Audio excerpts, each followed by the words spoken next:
Okay, well, you can see some people have their cars parked up at the beginning of their driveway in anticipation of the snowstorm.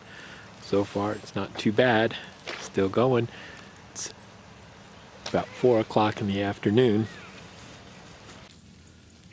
Okay, well, it's a little after 4 o'clock, and we're just starting to see the first of the snow to stick.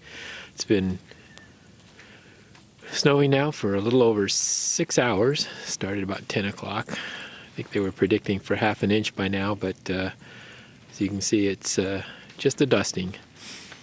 And the snow and the roads are just getting slushed up. So it'll be interesting to see if the rest of the prediction comes true or not. This is our 4 o'clock update, signing off.